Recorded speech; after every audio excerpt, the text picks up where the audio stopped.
Hello friends, आप सभी का स्वागत है हमारे यूट्यूब चैनल विजार्ड क्लासेस पर। ये जो है हमारा एनसीईआरटी का क्लासेस है।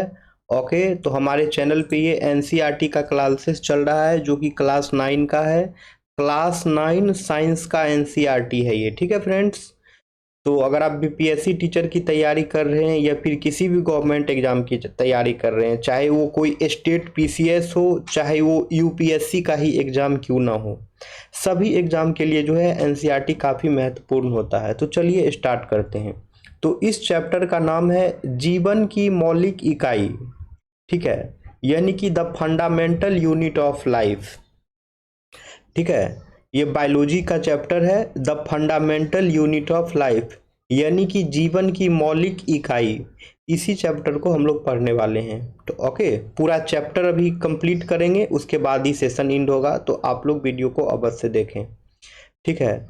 तो बायोलॉजी पढ़ना जो है हिंदी में थोड़ा डिफिकल्ट होता है दोस्तों। तो जिन लोगों का हिंदी मीडियम है उन लोगों के लिए तो बहुत ही आसान है, लेकिन जिनका इंग्लिश मीडियम है वो कोशिश करें मैनेज करने का।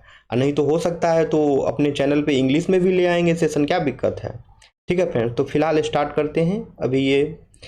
तो कॉर्क की पतली काट के अवलोकन पर रॉबर्ट हुक ने पाया कि इनमें अनेक छोटे छोटे प्रकोष्ठ हैं जिसकी संरचना मधुमक्खी के छत्ते जैसे प्रतीत होती है, ठीक है।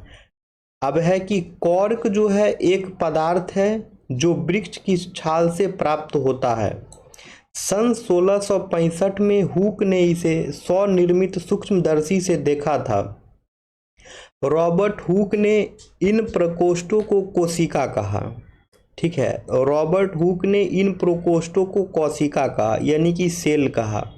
और सेल जो है फ्रेंड्स, यानी कि कोशिका जो है लैटिन शब्द है जिसका अर्थ होता है छोटा कमरा। सेल यानी कि कोशिका जो है फ्रेंड्स, वो है लैटिन शब्द जिसका अर्थ होता है छोटा कमरा। उपरोक्त घटना छोटी तथा अर्थहीन लगती हो, लेकिन विज्ञान के इतिहास में यह एक बहुत ही महत्वपूर्ण घटना है।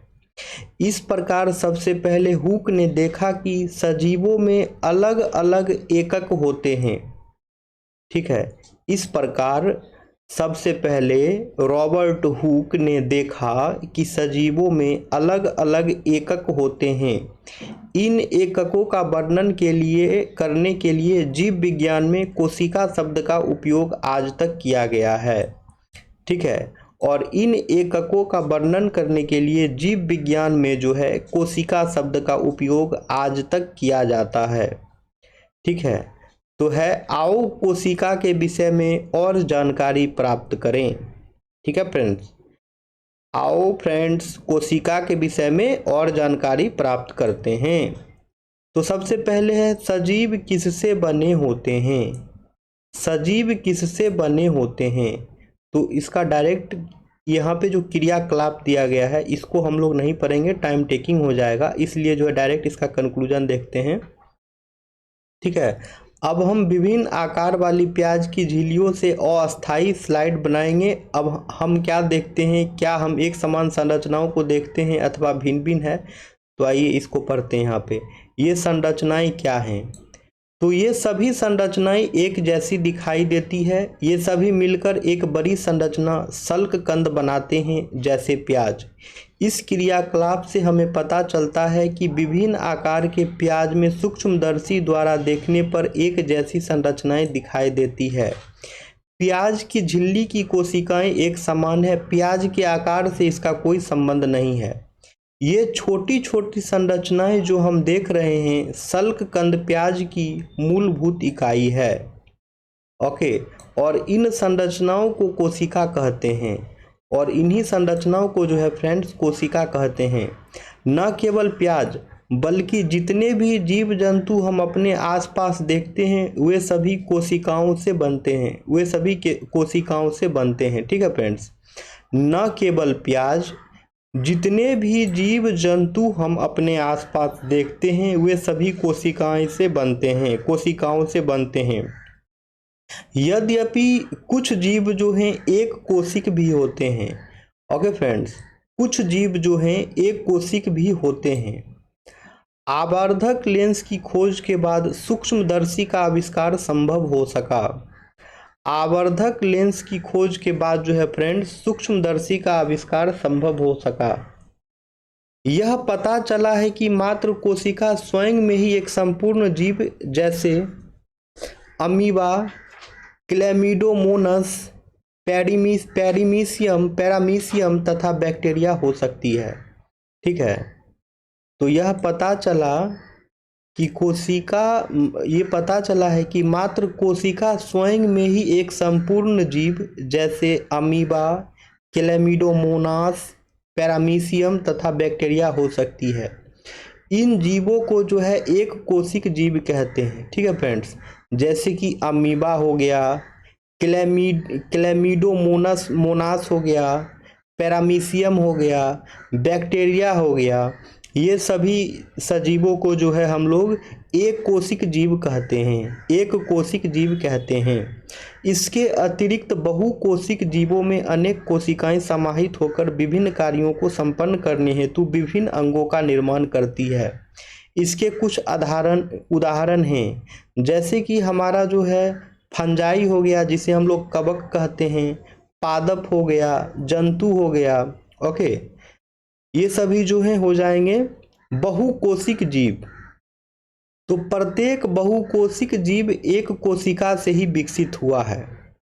ठीक है फ्रेंड्स, ये पॉइंट टू बी नोटेड है कि प्रत्येक बहुकोशिक जीव यानी कि प्रत्येक बहुकोशिक जीव जो हैं वो सभी एक कोशिका से ही विकसित हुआ है।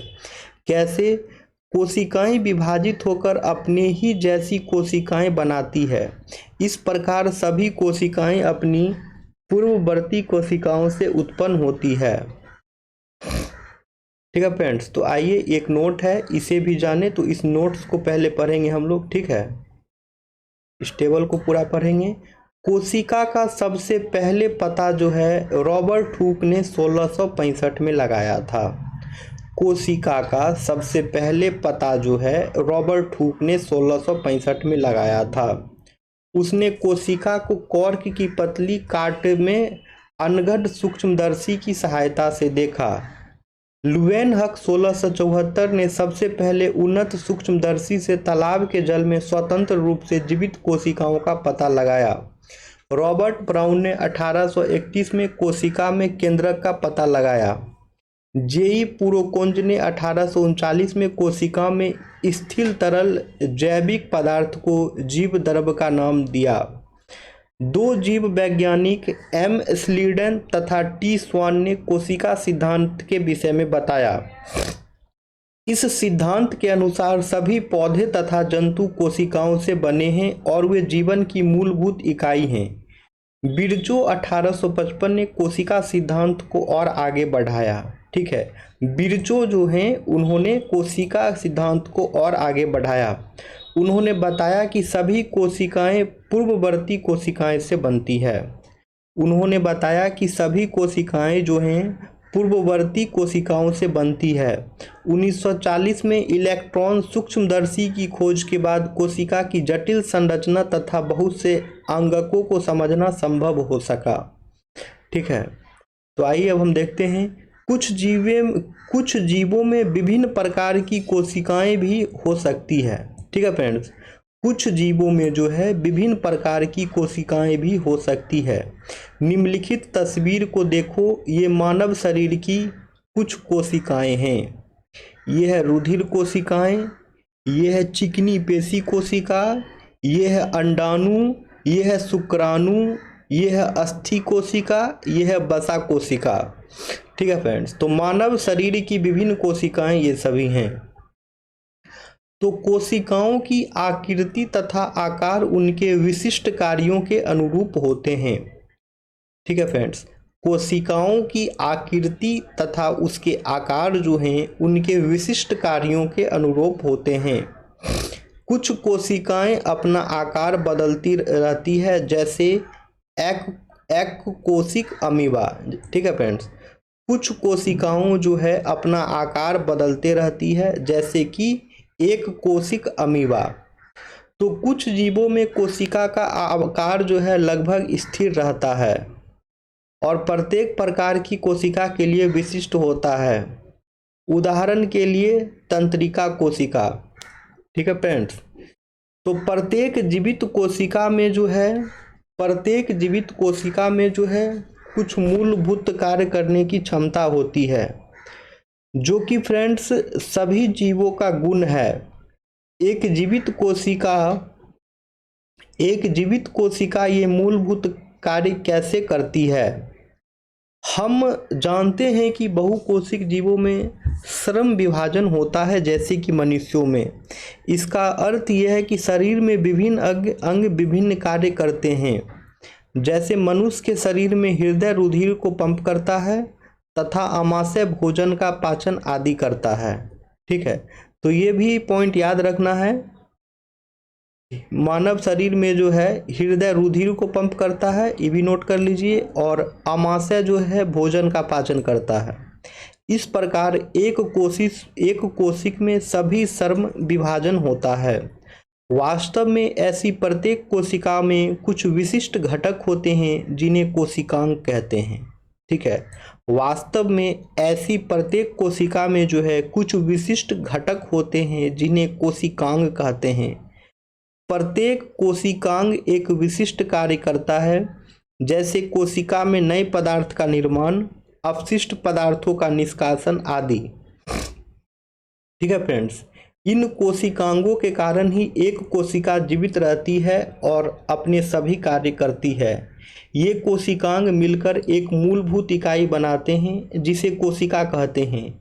ये बड़ा रुचिकर है कि सभी कोशिकाओं में एक ही प्रकार के कोशिकांग होते हैं। ठीक है फ्रेंड्स, यह जो है बड़ा रुचिकर है कि सभी कोशिकाओं में एक ही प्रकार के कोशिकांग होते हैं। इससे कोई फर्क नहीं पड़ता है कि उसके कार्य क्या हैं अथवा वे किस जीव में पाई जाती है। अब है कोशिका किससे बनी होती है? कोशिका का संरचनात्मक संगठन क्या है?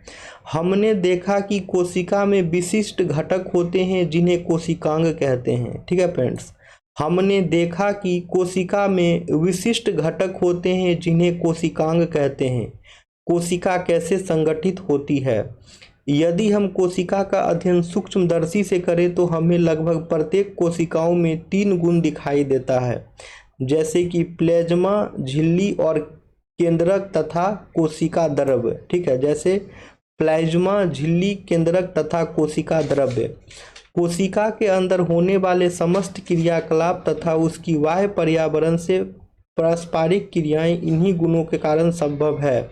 आइए देखते हैं कैसे। तो अब हम लोग पढ़ेंगे प्लाज्मा झिल्ली अथवा कोशिका झिल्ली। अब जो है हम लोग फ्रेंड्स पढ़ेंगे प्लाज्मा झिल्ली अथवा कोशिका झिल्ली। यह कोशिका की सबसे बाहरी परत है जो कोशिका के घटकों को बाहरी पर्यावरण से अलग करती है। प्लाज्मा झिल्ली जो है कुछ पदार्थों को अंदर अथवा बाहर आने जाने देती है। यह अन्य पदार्थों की गति को भी रोकती है। कोशिका झिल्ली को इसलिए वर्णनात्मक पारगमय झिल्ली कहते हैं। ठीक है, तो कोशिका में पदार्थ की गति कैसी होती है, पदार्थ कोशिका से बाहर कैसे आते हैं, तो इसको पढ़ते हैं। कुछ पदार्थ जैसे कार्बन डाइऑक्साइड अथवा ऑक्सीजन कोशिका झिल्ली के आर पार विसरण प्रक्रिया द्वारा आ जा सकते हैं। हम पिछले अध्यायों में विसरण की प्रक्रिया के विषय में पढ़ चुके हैं। हमने देखा कि पदार्थों की गति उच्च सांद्रता से निम्न सांद्रता की ओर होती है। तो ठीक है, प्रीवियस चैप्टर में हम लोगों ने देखा था कि पदार्थों की गति जो है उच्च सांद्रता से निम्न सांद्रता की ओर होती है। कुछ इस प्रकार की प्रक्रिया कोशिका में होती है। उदाहरण के लिए, जब कुछ पदार्थ जैसे CO2 जो एक कोशिकीय अपशिष्ट है और जिसका निष्कासन आवश्यक कोशिका में एकत्र हो जाती है तो उसकी सांद्रता बढ़ जाती है। कोशिका के बाह्य पर्यावरण में जो है CO2 की सांद्रता, जो बाह्य पर्यावरण में जो है CO2 की सांद्रता कोशिका में स्थित CO2 की सांद्रता की अपेक्षा कम होती है। जैसे ही कोशिका के अंदर और बाहर CO2 की सांद्रता में अंतर आता है, उसी समय उच्च सांद्रता से निम्न सांद्रता की ओर विसरण द्वारा कोशिका से CO2 बाहर निकल जाती है। इसी प्रकार जब कोशिका में ऑक्सीजन की सांद्रता कम हो जाती है तो O2 बाहर कोशिका में विसरण द्वारा अंदर चली जाती है। ठीक है, और फिर जो है अतः कोशिका तथा बाह्य पर्यावरण में गैसों के आदान प्रदान में विसरण एक महत्वपूर्ण भूमिका निभाती है। अतः कोशिका तथा बाह्य पर्यावरण में जो है गैसों के आदान प्रदान में विसरण एक महत्वपूर्ण भूमिका निभाती है। जल भी जो है विसरण के नियमों के अनुकूल व्यवहार करता है। ठीक है फ्रेंड्स, जल भी जो है विसरण के नियमों के अनुकूल व्यवहार करता है। जल के अणुओं की गति जब विभेदक वर्णात्मक पारगमय झिल्ली द्वारा हो तो उसे परासरण कहते हैं। प्लाज्मा झिल्ली से जल की गति जल में घुले पदार्थों की मात्रा के कारण भी प्रभावित होती है। इस प्रकार परासरण की क्रिया में जब जल का नेट विसरण एक विभेदक वर्णात्मक पारगमय झिल्ली के द्वारा उच्च विलय सांद्रता की ओर होता है। यदि हम किसी जंतु कोशिका अथवा पादप कोशिका को शक्कर अथवा नमक के विलयन में रखें तो क्या होगा। ठीक है, यदि हम किसी जंतु कोशिका अथवा पादप कोशिका को शक्कर अथवा नमक के विलयन में रखें तो क्या होगा। निम्नलिखित 3 घटनाओं में से एक घटना हो सकती है। यदि कोशिका को तनु विलयन वाले माध्यम अर्थात जल में शक्कर अथवा नमक की मात्रा कम और जल की मात्रा ज़्यादा में रखा गया, ठीक है, तो रखा गया है तो जल परासरण विधि द्वारा कोशिका के अंदर चला जाएगा। ऐसे विलयन को जो है अल्प परासरण दाबी विलयन कहते हैं। जल के अणु जो हैं कोशिका झिल्ली के दोनों ओर आवागमन करने के लिए स्वतंत्र होते हैं, लेकिन कोशिका के अंदर जाने वाले जल की मात्रा कोशिका से बाहर आने वाले जल की मात्रा से अधिक होगी। इस प्रकार शुद्ध परिणाम यह होगा कि जल कोशिका के अंदर गया, इससे कोशिका फूलने लगेगी। यदि कोशिका को ऐसे माध्यम विलयन में रखा जाए जिसमें बाह्य जल की सांद्रता कोशिका में स्थित जल की सांद्रता के ठीक बराबर हो तो कोशिका झिल्ली से जल में कोई शुद्ध गति नहीं होगी। ऐसे विलयन को जो है हम लोग समप्रासारी विलयन कहते हैं। ऐसे विलयन को जो है हम लोग समप्रासारी विलयन कहते हैं। जल कोशिका झिल्ली के दोनों ओर आता जाता है, लेकिन जल की जो मात्रा अंदर गई उतनी ही बाहर आ जाती है। इस प्रकार व्यापक रूप से जल की कोई गति नहीं हुई, इसलिए कोशिका के माप में कोई परिवर्तन नहीं आएगा। नेक्स्ट है, यदि कोशिका के बाहर वाला विलयन अंदर के घोल से अधिक सांद्र है तो जल परासरण द्वारा कोशिका से बाहर आ जाएगा। ऐसे विलयन को अति परासरण दाबी विलयन कहते हैं। ऐसे विलयन को जो है अति परासरण दाबी विलयन कहते हैं। पुनः जल कोशिका झिल्ली की दोनों ओर आ जा सकता है, लेकिन इस स्थिति में कोशिका से अधिक जल बाहर आएगा और कम जल अंदर जाएगा, इसलिए कोशिका सिकुड़ जाएगी। परासरण इस प्रकार विसरण की एक विशिष्ट विधि है जिसमें वर्णात्मक झिल्ली द्वारा गति होती है। आओ निम्नलिखित क्रियाकलाप करें। तो एक क्रियाकलाप है, उसका कंक्लूजन हम लोग पढ़ने जा रहे हैं। ठीक है, तो एक कोशिकीय अलवणीय जलीय जीवों तथा अधिकांश पादप कोशिकाएं परासरण द्वारा जल ग्रहण करते हैं। पौधों के मूल द्वारा जो है जल का अवशोषण परासरण का एक उदाहरण है। इस प्रकार कोशिका के जीवन में विसरण जल तथा गैसों के आदान प्रदान की प्रक्रिया में महत्वपूर्ण भूमिका निभाता है। इसके अतिरिक्त विसरण जो है कोशिका को अपने बाहरी पर्यावरण से पोषण ग्रहण करने में सहायता करता है। कोशिका से विभिन्न अणुओं का अंदर आना तथा बाहर निकलना भी विसरण द्वारा ही होता है। इस प्रकार के परिवहन में ऊर्जा की आवश्यकता होती है। प्लाज्मा झिल्ली लचीली होती है। इस पॉइंट को आप लोग नोट कर लें फ्रेंड्स। प्लाज्मा झिल्ली जो है लचीली होती है और कार्बनिक अणुओं जैसे लिपिड तथा प्रोटीन की बनी होती है। ठीक है, इसको नोट कर लेना है। प्लाज्मा झिल्ली जो है वो लचीली होती है और कार्बनिक अणुओं जैसे लिपिड तथा प्रोटीन की बनी होती है। ठीक है, प्लाज्मा झिल्ली की रचना हम केवल इलेक्ट्रॉन सूक्ष्मदर्शी से देख सकते हैं और प्लाज्मा झिल्ली की रचना जो है हम केवल इलेक्ट्रॉन सूक्ष्मदर्शी से देख सकते हैं। कोशिका झिल्ली का लचीलापन जो है एक कोशिक जीवों में कोशिका के बाह्य पर्यावरण से अपना भोजन तथा अन्य पदार्थ ग्रहण करने में सहायता करता है। ठीक है, कोशिका झिल्ली का जो है फ्रेंड्स लचीलापन जो है एक कोशिक जीवों में कोशिका के बाह्य पर्यावरण से अपना भोजन तथा अन्य पदार्थ ग्रहण करने में सहायता करता है। ऐसी प्रक्रिया को जो है एंडोसाइटोसिस कहते हैं। ठीक है, कोशिका झिल्ली का लचीलापन जो है एक कोशिक जीवों में कोशिका के बाह्य पर्यावरण में अपना भोजन तथा अन्य पदार्थ ग्रहण करने में सहायता करता है। ऐसी प्रक्रिया को जो है एंडोसाइटोसिस कहते हैं।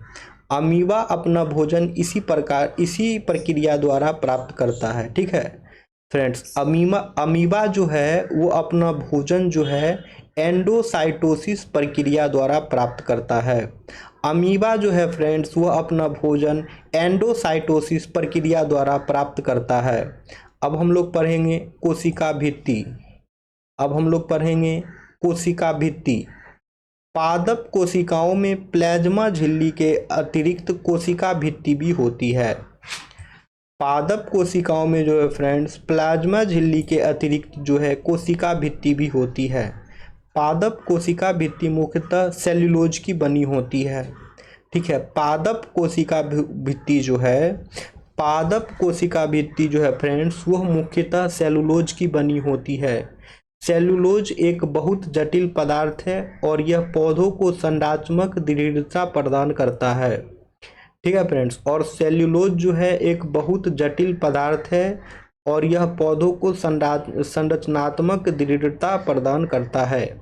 जब किसी पादप कोशिका में प्रासरण द्वारा पानी की हानि होती है तो कोशिका झिल्ली सहित आंतरिक पदार्थ संकुचित हो जाते हैं। इस घटना को जीव द्रव्य कुंचन कहते हैं। हम इस परिघटना को निम्नलिखित क्रियाकलाप द्वारा देख सकते हैं।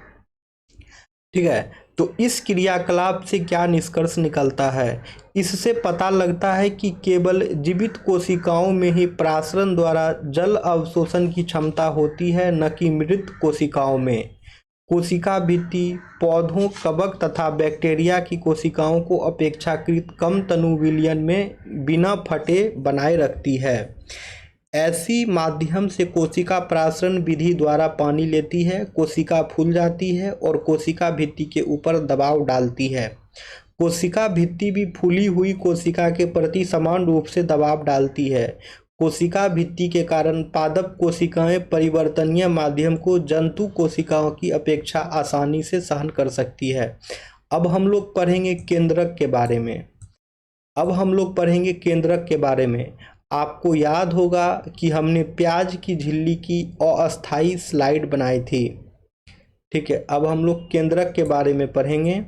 आपको याद होगा कि हमने प्याज की झिल्ली की अस्थायी स्लाइड बनाई थी। हमने इस झिल्ली पर आयोडीन की बूंद डाली थी। क्यों? यदि हम बिना आयोडीन के स्लाइड देखें तो हम क्या देखेंगे? प्रयत्न करो और देखो कि क्या अंतर है। जब हमने आयोडीन का घोल डाला तो क्या प्रत्येक कोशिका समान रूप से रंगीन हो गई? कोशिका के विभिन्न भाग रासायनिक संगठन के आधार पर विभिन्न रंगों से रंग जाते हैं। कुछ क्षेत्र अधिक गहरे रंग के प्रतीत होते हैं तथा कुछ कम। ठीक है, तो कोशिका को रंगीन के लिए जो है हम आयोडीन विलयन के अतिरिक्त सैफरानीन अथवा मैथिलीन वुलू विलयन का भी प्रयोग कर सकते हैं। हमने प्याज की कोशिका को देखा है। आओ अब हम अपने शरीर से ली गई कोशिकाओं को देखें। तो ठीक है, तो इसका कंक्लूजन पढ़ा जाए इस क्रियाकलाप का। तो केंद्र के चारों ओर दोहरे परत का एक स्तर होता है जिसे केंद्रक झिल्ली कहते हैं। केंद्रक झिल्ली में छोटे छोटे छिद्र होते हैं। इन छिद्रों के द्वारा जो है केंद्रक के अंतर का कोशिका द्रव केंद्रक के बाहर आ पाता है। ठीक है फ्रेंड्स, तो केंद्रक के चारों और दोहरे परत पर जो है एक अस्तर होता है जिसे हम लोग केंद्रक झिल्ली कहते हैं। और केंद्रक झिल्ली में जो है छोटे छोटे जो है छिद्र होते हैं। इन छिद्रों के द्वारा केंद्रक के अंदर का जो है कोशिका द्रव केंद्रक के बाहर आ जाता है। ठीक है, बाहर जा पाता है। अब है कोशिका द्रव के विषय में हम अनुभाग 5.24 में पढ़ेंगे। ठीक है, तो आइए अब देखते हैं। केंद्रक में जो है क्रोमोजोम होते हैं जो कोशिका विभाजन के समय छर्राकर दिखाई देती है। क्रोमोजोम में आनुवांशिक गुणों की जो सूचना होती है वो माता पिता से डीएनए डीऑक्सी राइबोन्यूक्लिक अम्ल अणु के रूप में अगली संतति में जाते हैं। क्रोमोजोम डीएनए तथा प्रोटीन के बने होते हैं। डीएनए अणु में कोशिका के निर्माण व संगठन की भी सभी आवश्यक सूचनाएं होती है। डीएनए के क्रियात्मक खंड को जीन कहते हैं। डीएनए के क्रियात्मक खंड जो है उसी को जीन कहते हैं। जो कोशिका विभाजित नहीं हो रही होती है उसमें यह डीएनए क्रोमैटिन पदार्थ के रूप में विद्यमान रहता है। ठीक है, क्रोमैटिन पदार्थ धागे की तरह की रचनाओं के एक जाल का पिंड होता है। जब कभी भी कोशिका विभाजित होने वाली होती है तब यह क्रोमोजोम में संगठित हो जाता है। कुछ जीवों में कोशिकीय जनन में केंद्रक महत्वपूर्ण भूमिका निभाता है। इस प्रक्रिया में एक अकेली कोशिका विभाजित होकर दो नई कोशिकाएं बनाती है। यह कोशिका के विकास व परिपक्वन को निर्धारित करता है तथा साथ ही सजीव कोशिका की रासायनिक क्रियाओं को भी निर्देशित करता है। बैक्टीरिया जैसे कुछ जीवों में कोशिका का केंद्रकीय क्षेत्र बहुत कम स्पष्ट होता है क्योंकि इसमें केंद्रक झिल्ली नहीं होती है। ऐसे अस्पष्ट केंद्रक क्षेत्र में केवल क्रोमैटिन पदार्थ होता है। ऐसे क्षेत्र को केंद्रकाय कहते हैं। ऐसे जीव जिसकी कोशिकाओं में केंद्रक झिल्ली नहीं होती है उन्हें प्रोकैरियोट ठीक है कहते हैं। ऐसे क्षेत्र को केंद्रकाय कहते हैं। ऐसे जीव जिसकी कोशिकाओं में केंद्रक झिल्ली नहीं होती है उन्हें प्रोकैरियोटिक प्रो मतलब आदि अथवा पूर्व, कैरियोट मतलब कैरियोन यानी कि केंद्रक। जिन जीवों की कोशिकाओं में केंद्रक झिल्ली होती है उन्हें यूकैरियोट कहते हैं। अब है प्रोकैरियोटिक कोशिकाएं। ठीक है, प्रोकैरियोटिक कोशिकाएं फिगर 5.4 में दिया है में और भी अन्य अधिकांश द्रव्य अंगक नहीं होते हैं जो कि यूकैरियोटिक कोशिकाओं में होते हैं। ऐसे अंगकों के अनेक कार्य भी कोशिका द्रव्य के असंगठित भागों द्वारा ही किए जाते हैं। अब है प्रकाश संश्लेषी। अब है प्रकाश, ये जो फिगर था देख लीजिए, कोशिका द्रव्य का ये फिगर है। ये है कोशिका भित्ति, ये है प्लाज्मा झिल्ली, ये है राइबोसोम, ये है कोशिकाएं। ठीक है, ये है प्रोकैरियोटिक कोशिकाएं का पूरा फिगर। तो हम लोगों ने फिगर देख लिया। अब आगे देखिए, प्रकाश संश्लेषी बैक्टीरिया में क्लोरोफिल झिल्लीदार पुटिका थैले की तरह की संरचना के साथ होता है, जबकि यूकैरियोटिक कोशिकाओं में जो है क्लोरोफिल प्लास्टिड में होता है। अब है कोशिका द्रव्य। अब हम लोग पढ़ेंगे फ्रेंड्स कोशिका द्रव्य। जब हमने प्याज की झिल्ली तथा मनुष्य के गाल की कोशिकाओं की स्लाइड को देखें तब हमें प्रत्येक कोशिका में एक बड़ा क्षेत्र दिखा जो कोशिका झिल्ली से घिरा हुआ था। इस क्षेत्र में बहुत हल्का धब्बा था, इसे कोशिका द्रव्य कहते हैं।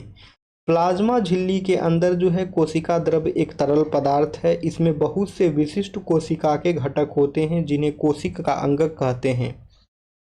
प्रत्येक अंगक कोशिका के लिए विशिष्ट कार्य करते हैं। कोशिका द्रव्य तथा केंद्रक दोनों को मिलाकर जीव द्रव्य कहते हैं।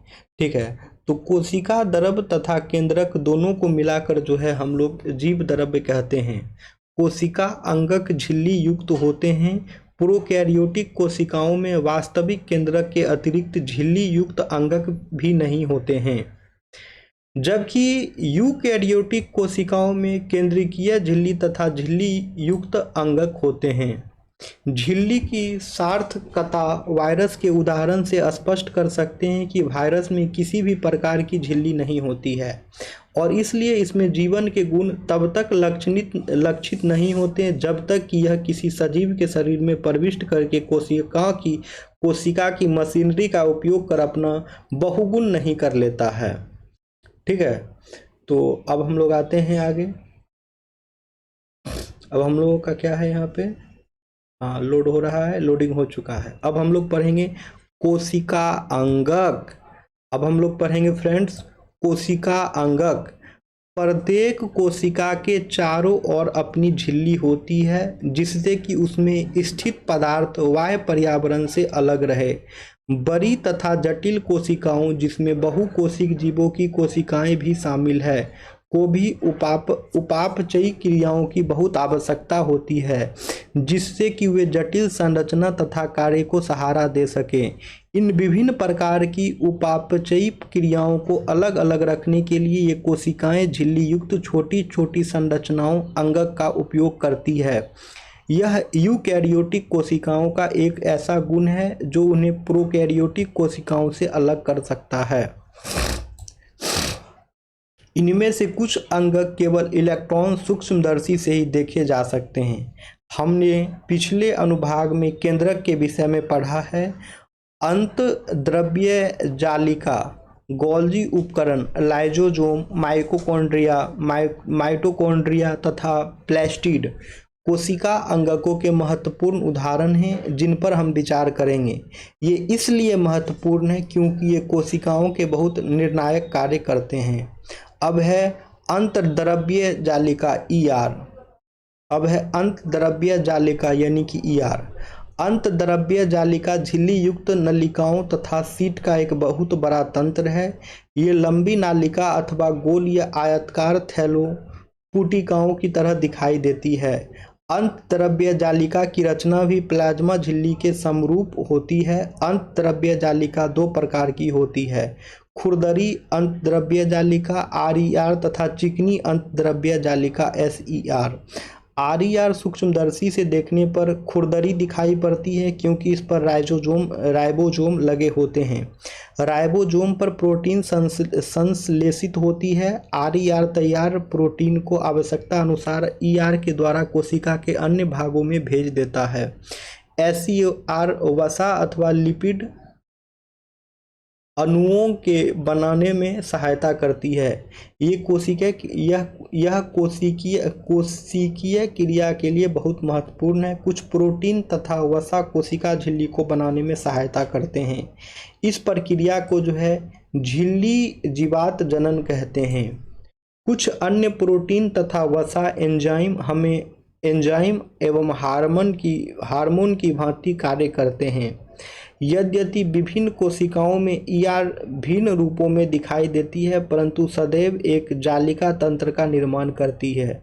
यह है फ्रेंड्स जंतु कोशिका का फोटो आप लोग देख सकते हैं। यह है गोल्जी उपकरण, यह है चिकनी अंतर्द्रव्य जालिका, यह है केंद्रकीय झिल्ली, यह है केंद्रक, यह है प्लाज्मा झिल्ली, यह है तारक केंद्र, यह है लाइसोसोम, यह है राइबोसोम, यह है माइटोकॉन्ड्रियन, यह है खुरदरी अंतर्द्रव्य जालिका, यह है कोशिका द्रव्य। ठीक है फ्रेंड्स, तो इस प्रकार ER का जो कार्य है एक कोशिका द्रव्य के विभिन्न क्षेत्रों के मध्य अथवा कोशिका द्रव्य के विभिन्न क्षेत्रों तथा केंद्रक के मध्य पदार्थों के परिवहन के लिए नालिका के रूप में कार्य करता है। ER कोशिका की कुछ जैव रासायनिक क्रियाओं के लिए कोशिका द्रव्य ढांचे का कार्य भी करती है। एक वर्ग के जंतुओं जिन्हें कशेरुकी भी कहते हैं के यकृत की कोशिकाओं में SER विष तथा दवा को निराविषीकरण करने में महत्वपूर्ण भूमिका निभाते हैं। अब हम लोग पढ़ेंगे गोल्जी उपकरण के बारे में। कैमिलो गोल्जी द्वारा वर्णित गोल्जी उपकरण झिल्ली युक्त चपटी पुटिकाओं का एक तंत्र है जो एक दूसरे के ऊपर समांतर रूप से सजी रहती है जिन्हें कुंडिका कहते हैं। इन झिल्लियों का संपर्क ER झिल्लियों से होता है और इसलिए जटिल कोशिकीय झिल्ली तंत्र के दूसरे भाग को बनाती है। तो ये फिगर आप लोग यहाँ पे देख सकते हैं, ये कोशिका द्रव्य है, हरित लवक है, ये क्लोरोप्लास्ट है, ठीक है, हरित लवक जिसे हम लोग क्लोरोप्लास्ट कहते हैं, ये राइबोसोम है, ये माइटोकॉन्ड्रियन है, ये कोशिका भित्ति है, यह बाह्य कोशिका है, यह प्लाज्मा झिल्ली है, यह केंद्रीय झिल्ली है, गोल्जी उपकरण देख सकते हैं, ये केंद्रक है, यह हरित लवक थाइलोक्वाइड प्रदर्शित करते हुए, यह खुरदरी अंतद्रव्य जालिका, यह लाइसोसोम, यह चिकनी अंतद्रव्य जालिका, ठीक है। तो ये पादप कोशिका का इमेज था। अब है ईआर में संश्लेषित पदार्थ गोल्जी उपकरण में पैक किए जाते हैं और इन्हें कोशिका के बाहर तथा अंदर विभिन्न क्षेत्रों में भेज दिया जाता है। इस कार्य में शामिल हैं पुटिका में पदार्थों का संचयन, रूपांतरण तथा बंद करना। कुछ परिस्थिति में गोल्जी उपकरण में सामान्य शक्कर से जटिल शक्कर बनती है। गोल्जी उपकरण के द्वारा लाइसोसोम को भी बनाया जाता है। अब है फ्रेंड्स लाइसोसोम, ठीक है। अब है लाइसोसोम, तो हम लोग लाइसोसोम पढ़ने जा रहे हैं। संरचनात्मक दृष्टि से लाइसोसोम में झिल्ली से घिरी हुई संरचना होती है जिनमें पाचक एंजाइम होते हैं। RER जो है इन एंजाइमों को बनाते हैं। लाइसोसोम कोशिका का अपशिष्ट निपटाने वाला तंत्र है। लाइसोसोम जो है कोशिका का अपशिष्ट निपटाने वाला तंत्र है। यह बाहरी पदार्थ एवं कोशिका अंगकों के टूटे फूटे भागों को पाचित करके कोशिका को साफ करते हैं। कोशिका के अंदर आने वाले बाहरी पदार्थ जैसे बैक्टीरिया अथवा भोजन तथा पुराने अंगक लाइसोसोम में चले जाते हैं जो उन्हें छोटे छोटे टुकड़ों में तोड़ देते हैं। लाइसोसोम में जो है फ्रेंड्स बहुत शक्तिशाली पाचनकारी एंजाइम होते हैं जो जटिल पदार्थों को सरल पदार्थों में तोड़ते हैं। कोशिकीय चयापचय यानी कि मेटाबॉलिज्म में व्यवधान के कारण जब कोशिका क्षतिग्रस्त या मृत हो जाती है तो लाइसोसोम फट जाते हैं और एंजाइम अपनी ही कोशिकाओं को पाचित कर देते हैं। इसलिए जो है फ्रेंड्स लाइसोसोम को जो है कोशिका की आत्मघाती थैली कहते हैं। इसको नोट कर लेना है क्योंकि अक्सर बहुत सारे एग्जाम में जो है क्वेश्चन यहाँ से आ चुका है कि बताइए कौन सी कोशिका को जो है, ठीक है, किसे जो है आत्मघाती थैली कहते हैं। तो फ्रेंड्स लाइसोसोम को जो है हम लोग कोशिका की आत्मघाती थैली कहते हैं, ठीक है फ्रेंड्स। तो लाइसोसोम को जो है फ्रेंड्स हम लोग कोशिका की आत्मघाती थैली कहते हैं। अब है कैमिलो गोल्जी का जन्म 7 जुलाई 1843 को ब्रेसिका के समीप कोर्टनो में हुआ था। उन्होंने पाविया विश्वविद्यालय में मेडिसिन का अध्ययन किया। 1865 में स्नातक के बाद उन्होंने पाविया के सेंट मेटियो का अस्पताल में अध्ययन जारी रखा। उस समय उनकी सारी खोज तंत्रिका तंत्र से संबंधित थी। 1872 में उन्होंने एबियाटे ग्रेसी के एक दीर्घकालिक रोग के अस्पताल में मुख्य चिकित्सा पदाधिकारी का पदभार ग्रहण किया। उन्होंने सबसे पहले अपनी खोज इस अस्पताल के किचन में तंत्रिका तंत्र पर की। उन्होंने इस छोटी सी किचन को प्रयोगशाला बना लिया था। उनका सबसे महत्वपूर्ण कार्य यह था कि उन्होंने अकेली तंत्रिका तथा कोशिका संरचनाओं को अभिरंगित करने की क्रांतिकारी विधि प्रदान की। इस विधि को ब्लैक रिएक्शन के नाम से जाना गया। इस विधि में उन्होंने सिल्वर नाइट्रेट के तनु घोल का उपयोग किया था और विशेषतः यह कोशिकाओं की कोमल शाखाओं की प्रक्रियाओं का मार्ग पता लगाने में महत्वपूर्ण था। सारा जीवन वे इसी दिशा में कार्य करते रहे और इस विधि में सुधार करते रहे। गोल्जी ने अपने शोध के लिए उच्चतम उपाधि तथा पुरस्कार प्राप्त किए। सन 1906 में इन्हें सैंटियागो एरेमिनो काजाल के साथ संयुक्त रूप से तंत्रिका तंत्र की संरचना कार्य के लिए नोबेल पुरस्कार से सम्मानित किया गया। अब हम लोग पढ़ेंगे माइटोकॉन्ड्रिया के बारे में। ठीक है, तो जैसे कि हम लोगों ने फ्रेंड्स यहाँ पे पढ़ा था कि लाइसोसोम को जो है कोशिका की आत्मघाती थैली कहते हैं, तो उसी तरह जो है माइटोकॉन्ड्रिया को जो है हम लोग कोशिका का बिजली घर कहते हैं। लाइसोसोम को जो है आत्मघाती थैली कहते हैं कोशिका का, और माइटोकॉन्ड्रिया को जो है कोशिका का बिजली घर कहते हैं। माइटोकॉन्ड्रिया दोहरा झिल्ली की बनी होती है। माइटोकॉन्ड्रिया जो है दोहरा झिल्ली की बनी होती है। बाहरी झिल्ली छिद्रित होती है और भीतरी झिल्ली जो है बहुत अधिक वलित होती है। ठीक है फ्रेंड्स, तो माइटोकॉन्ड्रिया जो है दोहरी झिल्ली की बनी होती है, बाहरी झिल्ली छिद्रित होती है और भीतरी झिल्ली जो है बहुत अधिक वलित होती है। यह वलय एटीपी बनाने वाले रासायनिक क्रियाओं के क्षेत्र को बहुत बड़ा बनाती है। जीवन के लिए आवश्यक विभिन्न रासायनिक क्रियाओं को करने के लिए माइटोकॉन्ड्रिया यानी कि एटीपी जो है एडिनोसिन ट्राइफॉस्फेट के रूप में ऊर्जा प्रदान करते हैं। एटीपी कोशिका की ऊर्जा है। शरीर नए रासायनिक यौगिकों को बनाने तथा यांत्रिक कार्य के लिए जो है ये एटीपी में संचित ऊर्जा का उपयोग करता है। माइटोकॉन्ड्रिया जो है फ्रेंड्स बहुत अद्भुत अंगक है, क्योंकि इसमें उसका अपना डीएनए तथा राइबोसोम होते हैं। माइटोकॉन्ड्रिया जो है फ्रेंड्स बहुत अद्भुत अंगक होते हैं, क्योंकि इसमें उसका अपना डीएनए तथा राइबोसोम होते हैं। अतः माइटोकॉन्ड्रिया अपना प्रोटीन स्वयं बनाते हैं। ठीक है फ्रेंड्स, माइटोकॉन्ड्रिया जो है बहुत अद्भुत अंगक है, क्योंकि इसमें उसका अपना डीएनए तथा राइबोसोम होते हैं। अतः माइटोकॉन्ड्रिया जो है अपना प्रोटीन स्वयं बनाते हैं। अब हम लोग पढ़ेंगे प्लास्टिड के बारे में। प्लास्टिड जो है केवल पादप कोशिकाओं में स्थित होते हैं। प्लास्टिड जो है फ्रेंड्स केवल पादप कोशिकाओं में स्थित होते हैं।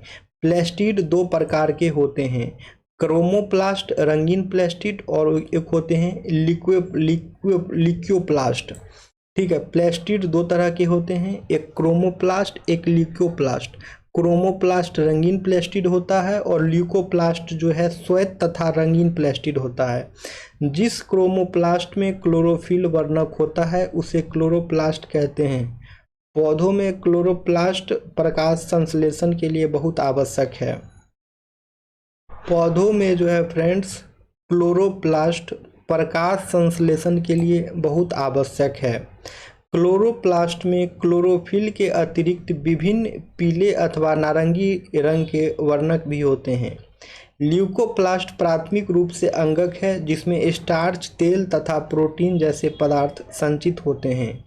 क्लोरोप्लास्ट की भीतरी रचना में बहुत सी झिल्ली वाली परतें होती है जो स्ट्रोमा में स्थित होती है। प्लास्टिड बाह्य रचना में माइटोकॉन्ड्रिया की तरह होते हैं। माइटोकॉन्ड्रिया की तरह प्लास्टिड में भी अपना डीएनए तथा राइबोसोम होते हैं। क्लोरोप्लास्ट की भीतरी रचना में बहुत सी झिल्ली वाली परती होती है जो स्ट्रोमा में स्थित होती है। प्लास्टिड बाह्य रचना में माइटोकॉन्ड्रिया की तरह होते हैं। माइटोकॉन्ड्रिया की तरह प्लास्टिड में भी अपना डीएनए तथा राइबोसोम होते हैं। अब है रसधानियाँ। हम लोग रसधानियाँ के बारे में पढ़ेंगे। रसधानियाँ जो है फ्रेंड्स ठोस अथवा तरल पदार्थों की संग्राहक थैलियाँ हैं। जंतु कोशिकाओं में रसधानियाँ छोटी होती है, जबकि पादप कोशिकाओं में रसधानियाँ बहुत बड़ी होती है। ठीक है, जंतु कोशिकाओं में जो है फ्रेंड्स रसधानियाँ बहुत ही छोटी होती है, जबकि पादप कोशिकाओं में जो है रसधानियाँ बहुत बड़ी होती है। कुछ पौधों की कोशिकाओं की केंद्रीय रसधानी की माप कोशिका के आयतन का 50% से 90% तक होता है। पादप कोशिकाओं की रसधानियों में कोशिका द्रव्य भरा रहता है और ये कोशिकाओं को स्फीति तथा कठोरता प्रदान करती है। पौधों के लिए आवश्यक बहुत से पदार्थ रसधानी में स्थित होते हैं। ये एमिनो अम्ल, शर्करा, विभिन्न कार्बनिक अम्ल तथा कुछ प्रोटीन हैं। एक कोशिक जीवों जैसे अमीबा की खाद्य रसधानी में उनके द्वारा उपभोग में लाए गए खाद्य पदार्थ होते हैं। कुछ एक कोशिक जीवों में विशिष्ट रसधानियाँ अतिरिक्त जल तथा कुछ अपशिष्ट पदार्थों को शरीर से बाहर निकालने में महत्वपूर्ण भूमिकाएं निभाती है। ठीक है फ्रेंड्स, अब है प्रत्येक कोशिका की अपनी एक संरचना होती है। जिसके द्वारा वे विशिष्ट कार्य जैसे श्वसन, पोषण तथा अपशिष्ट पदार्थों का उत्सर्जन अथवा नई प्रोटीन बनाने में सहायता करते हैं। ऐसा उनकी झिल्ली तथा अंगकों की विशिष्ट संरचना के कारण संभव हो पाता है। अतः कोशिका जो है सजीवों की एक मूलभूत संरचनात्मक इकाई है। कोशिका जो है फ्रेंड्स सजीवों की जो है एक मूलभूत संरचनात्मक इकाई है। यह जीवन की एक मूलभूत क्रियात्मक इकाई भी है। अब है कोशिका विभाजन। हम लोग कोशिका विभाजन के बारे में पढ़ेंगे। जीवधारियों में वृद्धि हेतु नई कोशिकाएं बनती है, जिससे पुरानी मृत एवं क्षतिग्रस्त कोशिकाओं का प्रतिस्थापन और प्रजनन हेतु युग्मक बनते हैं। नई कोशिकाओं को बनने की प्रक्रिया को कोशिका विभाजन कहते हैं। सूत्री विभाजन और अर्धसूत्री विभाजन नामक दो मुख्य प्रकार की कोशिका विभाजन की प्रक्रिया है। कोशिका विभाजन की प्रक्रिया जिससे अधिकतर कोशिकाएं वृद्धि हेतु विभाजित होती है उसे सूत्री विभाजन कहते हैं। ठीक है, ये देख लीजिए समसूत्री विभाजन का ये फिगर है। यह है मातृ कोशिका, यह है गुणसूत्र, यह है संतति कोशिकाएं और फिर है ये गुणसूत्र। ठीक है, तो ये समसूत्री विभाजन की ये फोटो थे। अब हम लोग पढ़ेंगे इस प्रक्रिया में प्रत्येक कोशिका, जिसे मातृ कोशिका भी कह सकते हैं, विभाजित होकर दो समरूप संतति कोशिकाएं बनाती है। संतति कोशिकाओं में गुणसूत्रों की संख्या मातृ कोशिका के समान होती है। यह जीवों में वृद्धि एवं उत्तकों के मरम्मत में सहायता करती है। ठीक है, संतति कोशिकाओं जो है क्या करती है फ्रेंड्स, यह जीवों में वृद्धि एवं उत्तकों के मरम्मत में सहायता करती है। जंतुओं और पौधों के प्रजनन अंगों अथवा उत्तकों की विशेष कोशिकाएं विभाजित होकर युग्मक बनाती है, जो निषेचन के पश्चात संतति निर्माण करती है। ठीक है, तो यह अलग प्रकार का विभाजन है जिसे अर्धसूत्रगण कहते हैं, अर्धसूत्रण कहते हैं, जिसमें क्रमशः दो विभाजन होते हैं। जब कोशिका अर्धसूत्रण द्वारा विभाजित होती है तो इससे दो की जगह चार नई कोशिकाएं बनती है। नई कोशिकाओं में मातृ कोशिकाओं की तुलना में गुणसूत्रों की संख्या आधी होती है। क्या आप सोच सकते हैं कि संतति कोशिकाओं में गुणसूत्रों की संख्या क्यों आधी हो गई है? यह मातृ कोशिका, यह अर्धसूत्री विभाजन 1, यह अर्धसूत्री विभाजन 2, यह संतति कोशिकाएं। अब है अर्धसूत्री विभाजन का ये डायग्राम तो आप लोग देख ही चुके हैं। अब हम लोग देखते हैं आपने क्या सीखा इस चैप्टर में। जो हम लोगों ने पढ़ा इस बायो के चैप्टर में हम लोगों ने क्या सीखा, तो आइए उसका एक रिवीजन कर लें। तो कोशिका जो है जीवन की मूलभूत संरचनात्मक इकाई है। ठीक है फ्रेंड्स, कोशिका जो है जीवन की मूलभूत संरचनात्मक इकाई है। कोशिका के चारों ओर प्लाज्मा झिल्ली होती है। ये झिल्लियां लिपिड तथा प्रोटीन की बनी होती है। ठीक है फ्रेंड्स, कोशिका के चारों ओर जो है प्लाज्मा झिल्ली होती है। ये झिल्लियां लिपिड तथा प्रोटीन की बनी होती है। कोशिका झिल्ली कोशिका का सक्रिय भाग है। यह पदार्थों की गति को कोशिका के भीतर तथा बाहरी वातावरण में से नियमित करती है। पादप कोशिका में कोशिका झिल्ली के चारों ओर जो है एक कोशिका भित्ति होती है। कोशिका भित्ति सेल्यूलोज की बनी होती है। कोशिका भित्ति जो है सेल्यूलोज की बनी होती है। पादप की कोशिकाओं में स्थित कोशिका भित्ति फंजाई तथा बैक्टीरिया को अल्प प्रासरण दाबी घोल माध्यम में बिना फटे जीवित रहने देती है। यूकैरियोटिक में केंद्रक दोहरी झिल्ली द्वारा कोशिका द्रव्य से अलग होता है। यह कोशिका की जीवन प्रक्रिया को निर्देशित करता है। ईआर अंतः कोशिकीय परिवहन तथा उत्पादक सतह के रूप में कार्य करता है। फिर है गोल्जी उपकरण झिल्ली युक्त पुटिकाओं का स्तंभ है। यह कोशिका में बने पदार्थों का संचयन, रूपांतरण तथा पैकेजिंग करता है। अब है अधिकांश पादप कोशिकाओं में झिल्ली युक्त अंगक जैसे प्लास्टिड होते हैं। ये दो प्रकार के होते हैं, क्रोमोप्लास्ट और ल्यूकोप्लास्ट। क्रोमोप्लास्ट जिसमें क्लोरोफिल होता है उसे क्लोरोप्लास्ट कहते हैं। ये प्रकाश संश्लेषण करते हैं। ठीक है, क्रोमोप्लास्ट जिसमें क्लोरोफिल होता है उन्हें क्लोरोप्लास्ट कहते हैं। क्रोमोप्लास्ट जिसमें कि क्लोरोफिल होता है, उन्हें हम लोग क्लोरोप्लास्ट कहते हैं। ये प्रकाश संश्लेषण करते हैं। ल्यूकोप्लास्ट का प्राथमिक कार्य संचय करना है। अधिकांश परिपक्व पादप कोशिकाओं में एक बड़ी केंद्रीय रसधानी होती है। यह कोशिका की स्फीति को बनाए रखती है और यह अपशिष्ट पदार्थों सहित महत्वपूर्ण पदार्थों का संचय करती है। प्रोकैरियोटिक कोशिकाओं में कोई भी झिल्ली युक्त अंगक नहीं होता है। उनके क्रोमोसोम के स्थान पर न्यूक्लिक अम्ल होता है और उनमें केवल छोटे राइबोसोम अंगक के रूप में होते हैं। जीवधारियों में कायिक वृद्धि हेतु कोशिकाएं विभाजित होती है।